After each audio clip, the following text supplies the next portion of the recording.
निकटवर्ती जैन तीर्थ नैनागिरी में आयोजित प्रतिष्ठा महोत्सव के दौरान बुधवार को परम पूज्य आचार्य श्री उदार सागर जी महाराज को अहिंसा के अग्रदूत की उपाधि से अलंकृत किया गया। प्रतिष्ठा महोत्सव के प्रमुख पात्रों इंद्र इंद्राणियों के साथ ही सैकड़ों श्रद्धालुओं ने मुनिराज आदिनाथ को प्रथम आहार देकर पुण्य संचय किया तथा केवल ज्ञान की उत्पत्ति होने और समवसरण की रचना की गई, जिसमें पूज्य आचार्य श्री ने प्रवचन दिए, शंकाओं का समाधान किया। ऐसा सम अवसरण का उद्घाटन मुकेश जैन पूर्व सरपंच हीरापुर ने किया। भव्य दीपों के कल्याण के अर्थ उनके लिए ज्ञान चारित्र की चर्चाएं की। अपने जीवन को उत्कृष्ट बनाने के लिए चारित्र की हमें बहुत आवश्यकता है। जितनी आवश्यकता हमें श्रद्धा की, विश्वास की, समीचीन श्रद्धान की आवश्यकता है, ज्ञान की भी हमें उतनी ही आवश्यकता है।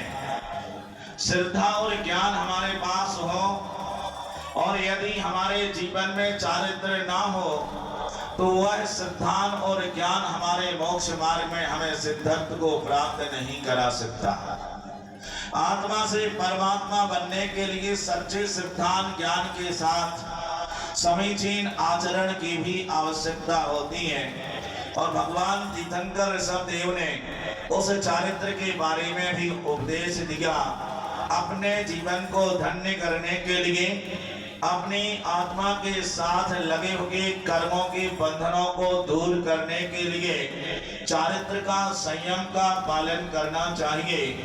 ध्यान और तपस्या के करके उसके माध्यम से कर्मों को नष्ट करके अपनी आत्मा को विशुद्ध अर्थात निर्मल आत्म तत्व को प्राप्त कर सकते हैं।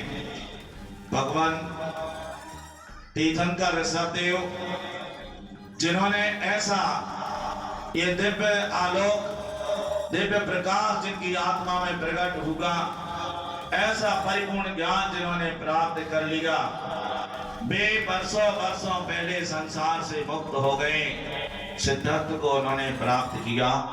लेकिन उन्होंने हम सबके कल्याण के अर्थ ऐसी दिव्य देशना उन्होंने यहाँ दी कि वह आज भी भगवान ऋषभदेव से लेकर के अंतिम तीर्थंकर भगवान महावीर तक उनकी वह दिव्य देशना, उनका वह जैन शासन आज भी चल रहा है और पंचम काल के अंत तक उनका